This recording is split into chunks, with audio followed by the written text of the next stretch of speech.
Menasehati sesama saudara. Matius 18 ayat 15 sampai 17. Apabila saudaramu berbuat dosa, tegurlah dia di bawah 4 mata. Jika ia mendengarkan nasihatmu, engkau telah mendapatnya kembali. Jika ia tidak mendengarkan engkau, bawalah seorang atau 2 orang lagi, supaya atas keterangan 2 orang atau 3 orang saksi, perkara itu tidak disangsikan. Jika ia tidak mau mendengarkan mereka, sampaikanlah soalnya kepada jemaat. Dan jika ia tidak mau juga mendengarkan jemaat, pandanglah ia sebagai seorang yang tidak mengenal Allah atau seorang pemungut cukai. Dalam Matius 18 ayat 15 sampai 17, Yesus menguraikan cara mendisiplinkan atau menerima kembali seorang saudara Kristen yang berbuat dosa kepada seorang anggota lain di dalam gereja.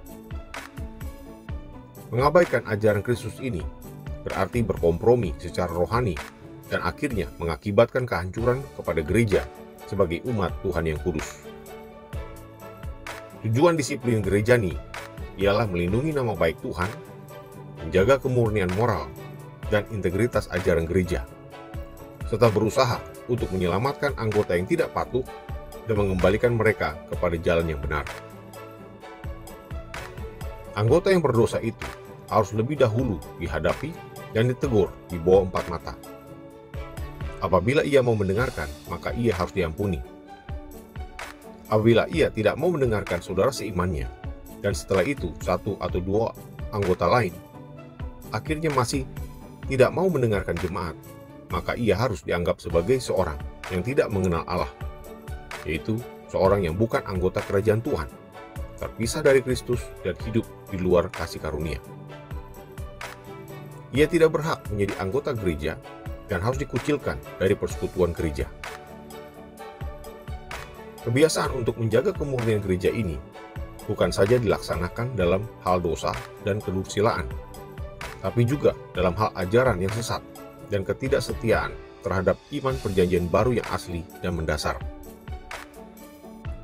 Disiplin gereja ini harus dilaksanakan dengan rendah hati, kasih, penyesalan, dan pemeriksaan diri.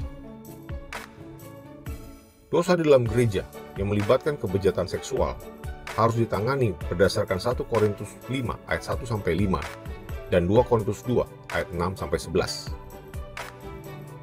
Bentuk-bentuk dosa yang berat ini menuntut penyesalan dan pekabungan dari seluruh jemaat, hukuman yang setimpal bagi pelanggar itu, dan pengucilan dari gereja. Kemudian hari setelah masa pertobatan yang nyata, orang itu dapat diampuni, menerima penyataan kasih lagi, dan diterima kembali dalam persekutuan.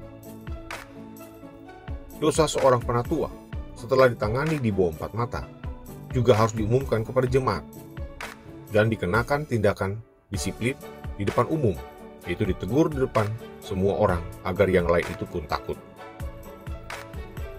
Para pemimpin gereja dan orang-orang percaya sebaiknya mengingat bahwa mereka juga diminta untuk menjaga seluruh kawanan domba Tuhan dan satu sama lain. Tuhan akan meminta pertanggungjawaban pribadi dari mereka atas darah semua orang yang terhilang karena para pemimpin gagal mengembalikan, mendisiplinkan, atau mengucilkan mereka sesuai dengan maksud dan kehendak Tuhan. Marilah kita saling menasihati dan menjaga kerohanian bersama saudara seiman kita. Semoga Tuhan Yesus memberkati.